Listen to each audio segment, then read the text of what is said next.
Democratic People's Republic of Korea.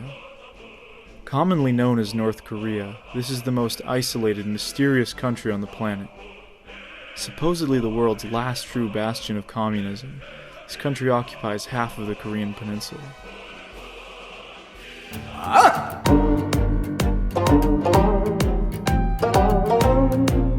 The other half is the Republic of Korea, or South Korea. This country is one of the top 20 economies in the world, with one of the highest living standards in Asia.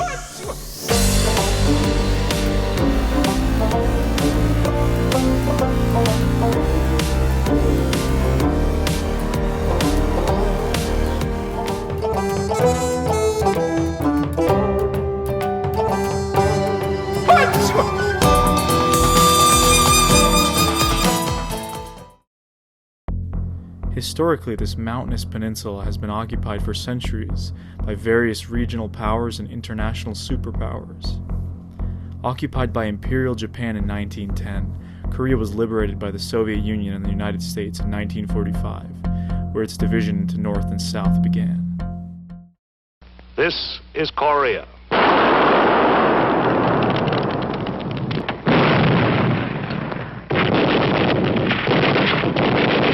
The bloody Korean War from 1950 to 1953 resulted in over 3 million deaths, becoming the first major proxy war of the Cold War between the United States and the USSR.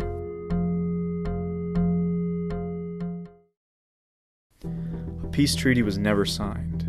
Tensions have remained high for decades, with sporadic incidents of violence, and both Koreas now being the most heavily militarized countries on Earth.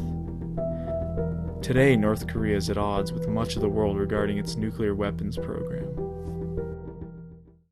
In November of 2015, I traveled to both countries. My trip takes me from one end of the former communist world to another. The journey begins in Belgrade, Serbia, capital of the former socialist Yugoslavia. From there, I fly to Moscow, Russia, former capital of the Soviet Union.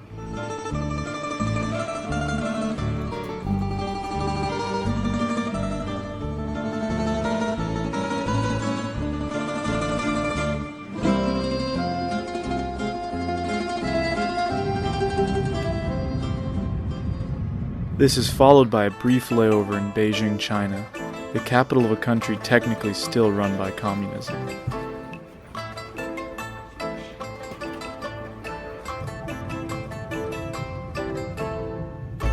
Finally, I arrive in Seoul, the capital of an ultra-modern South Korea.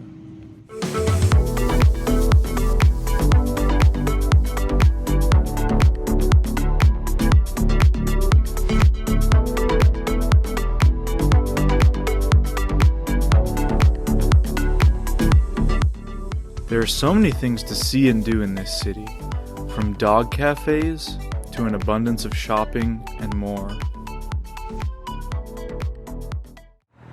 One of the first places I visited was the War Memorial of Korea.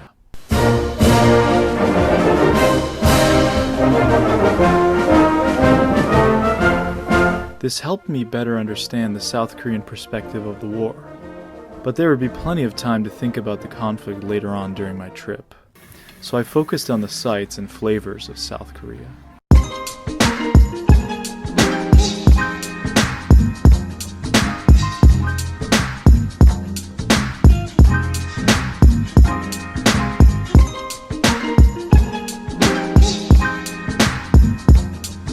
Street food is fairly common, especially in popular shopping districts like Myeongdong, with simple yet creative blends of Western and Korean foods.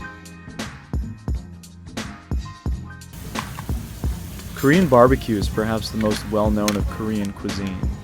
This is a very interactive and unique way to try delicious meats of your choice, along with lots of side dishes. Seafood is also very common. Given that Korea is surrounded by ocean, freshly caught seafood can be found in tanks outside of shops all over Seoul. Push your comfort zone and try a specialty like freshly cut octopus tentacles over raw beef with egg yolk. Traditional palaces and museums can be found throughout Seoul, the most notable being the Gyeongbokgung Palace. Constructed originally in the 14th century, it was the primary palace of the Joseon dynasty. Today, the area contains various gardens and traditional Korean-style housing.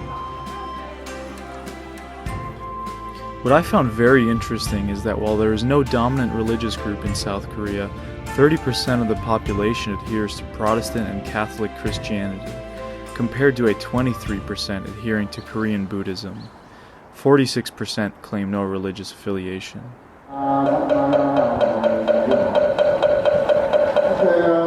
Despite this religious mix in the modern age, many people still honor the legacy of centuries-old Korean Buddhism.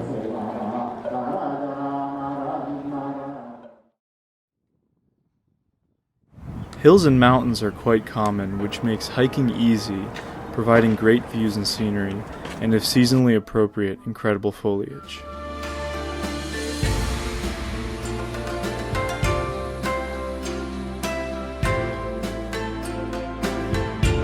National parks help provide a glimpse into a more natural side of this increasingly urbanized country.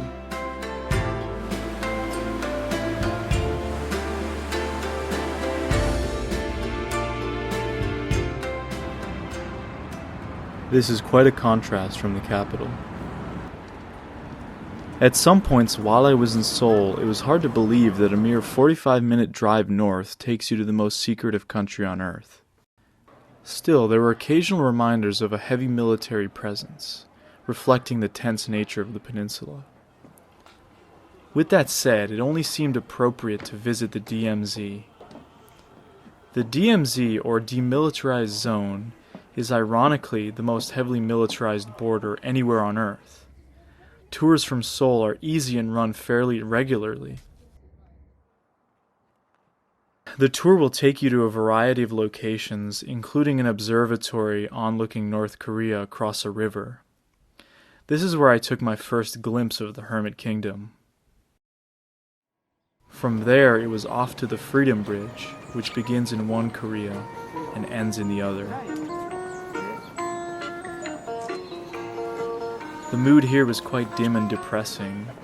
The weight of the 70-plus year division of Korea could really be felt in the air.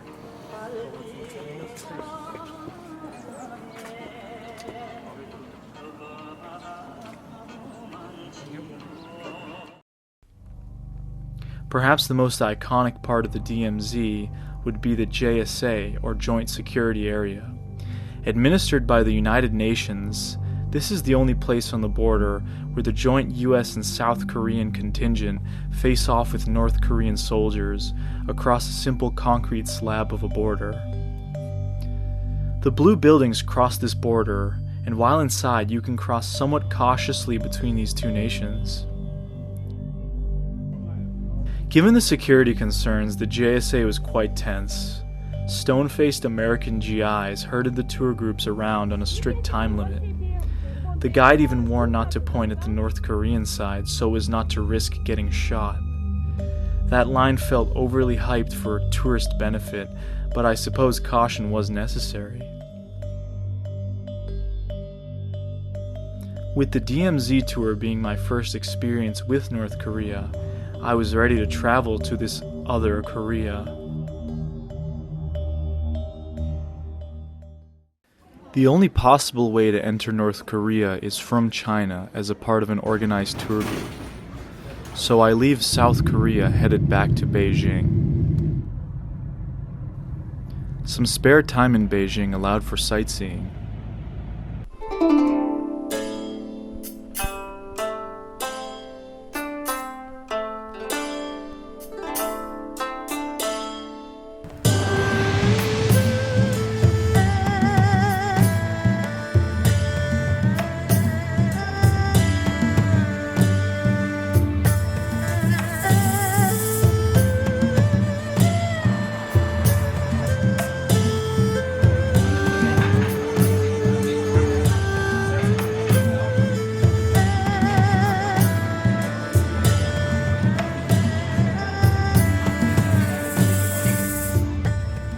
An early morning departure for Pyongyang was in order.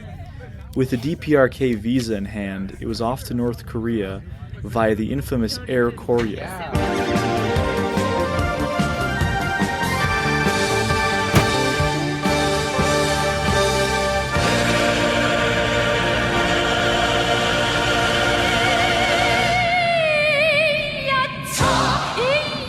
For all its infamy and horrible reputation, Air Koryo was definitely not the worst airline I've flown.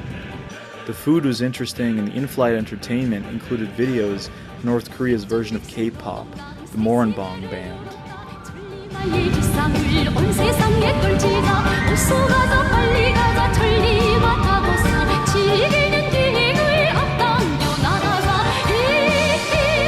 While waiting on the runway to exit the plane, one of the first sights I noticed was a German shepherd playing fetch on the runway with a group of people, presumably guards or workers.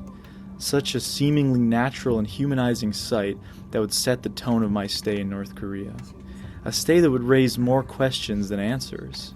Was this simply an innocent display of interspecies interaction, or a show put on for the newly arrived plane from Beijing filled with foreigners? I'll simply never know.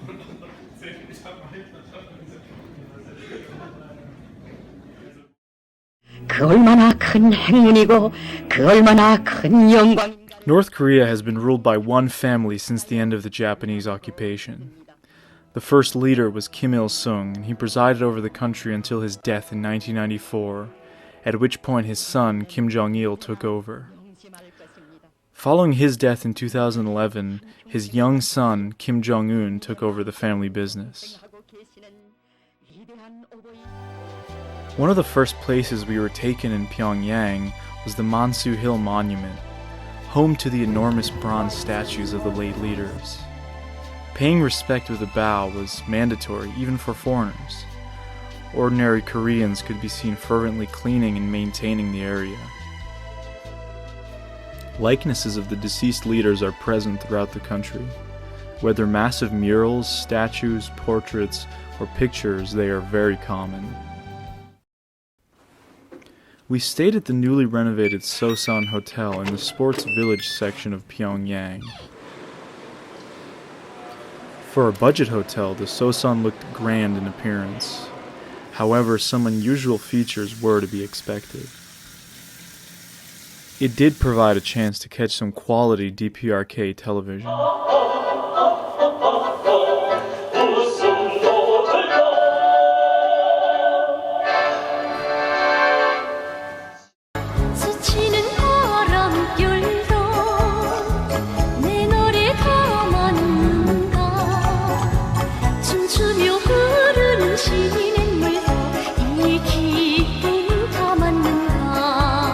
Pyongyang is the showcase capital of the DPRK. Intended to display the grandeur of the country, tourists are taken to various museums, sites, and attractions throughout the city. The Pyongyang metro is the deepest in the world, doubling as a bomb shelter. Were all these people in the metro actors, or was this business as usual? It was hard to say, but tourists are prone to overstate their own significance. I find it hard to believe that every single person we saw was set up for us to see, but that will remain an unanswered question. The Victorious Fatherland Liberation War Museum is North Korea's version of the War Memorial of Korea I saw in Seoul a few weeks prior.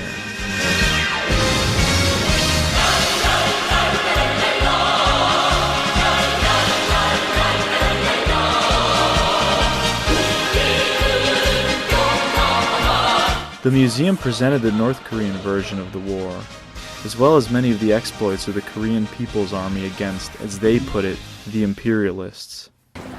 Like this, the US imperialists disguised armed spy ship as civilian marine, and the blue line shows the way Pueblo in through the interterritorial waters, and the red line for warships.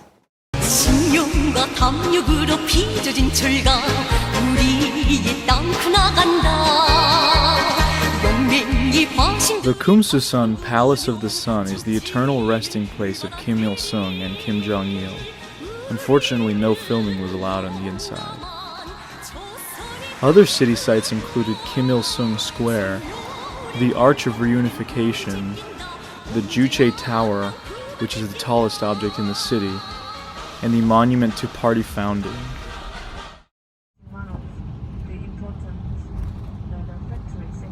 But we were given an opportunity to see a rare side of Pyongyang, from the air. We headed to the Sunan airport for a helicopter flight over the city. With rarely more than a few flights a day, the airport was all but empty. Shops opened up exclusively for us as we strolled by. The duty-free shops seemed to be stocked on imported items. Unfortunately, most of the chocolates had expired. We boarded a 1970s Soviet transport helicopter and took off.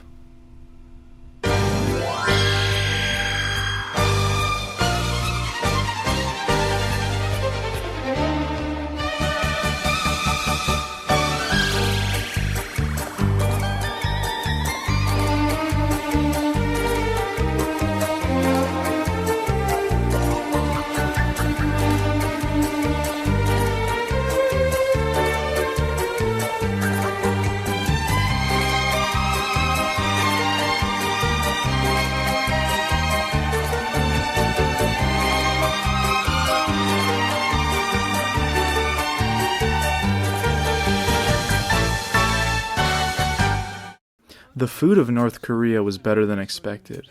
Of course, it must be stated that tourists in the DPRK have access to food that average Koreans likely will never have, which can be morally troubling. Most of the food is nearly identical to that in South Korea, given the common culture, but there are specialty foods in Pyongyang like authentic capricciosa pizza. Apparently the chef had been trained in Italy. For an extra fee of €5, one could try sweet meat soup, which is a dog meat soup. Karaoke accompanied some meals.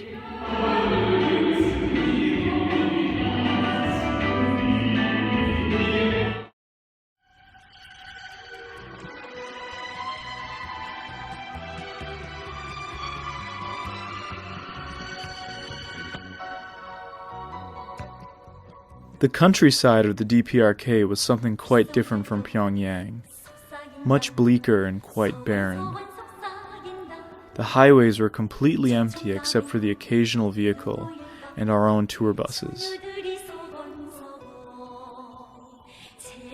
It felt like some areas we passed through were living 100 years in the past.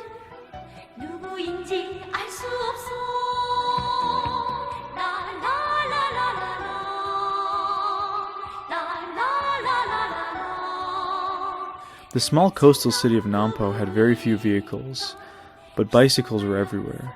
They seemed to be the main mode of transportation for average North Koreans.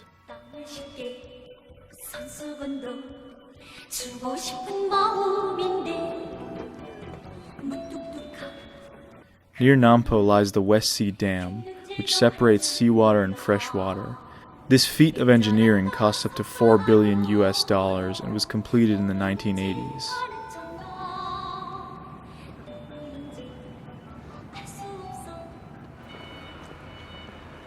In Nampo, we were taken to a glass factory, which is one of the largest in the country. Normally, touring a glass factory would not be something tourists would do, but a North Korean glass factory was the exception. I'm convinced this was the real deal and not just actors making fake glass. It was simply an attempt to showcase the Korean people's self-sustenance in the face of their global isolation.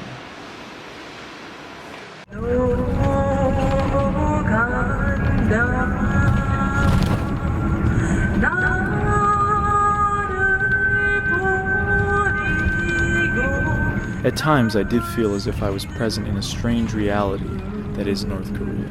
Small levels of paranoia begin to cloud your thoughts, such as constantly being watched.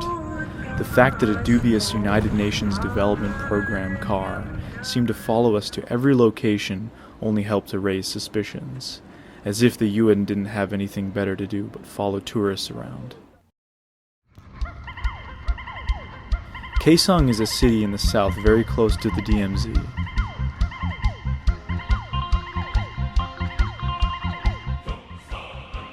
Here we were taken to see a UNESCO-protected Buddhist monastery close to a university. There seemed to be a lot of weddings going on that day.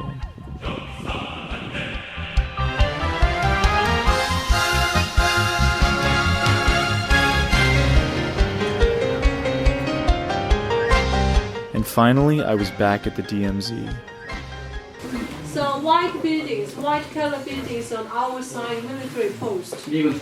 And the blue ones are the military post, and American side post. We were taken to see where the armistice agreement ended the fighting of the Korean War. 20km 떨어진 개성시로 우리를 찾아오게 되었습니다. And also say to the enemy, we are already ready for war, and then the armistice talks, and told them to come to our military area if they really want the armistice talks. All of the tension of visiting the DMZ from South Korea was completely gone.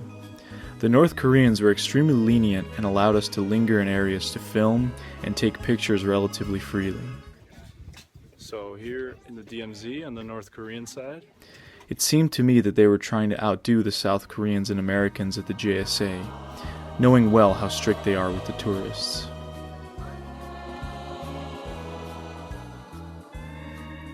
It seemed appropriate that my experience with the Korean peninsula ended where the two countries are divided but face each other.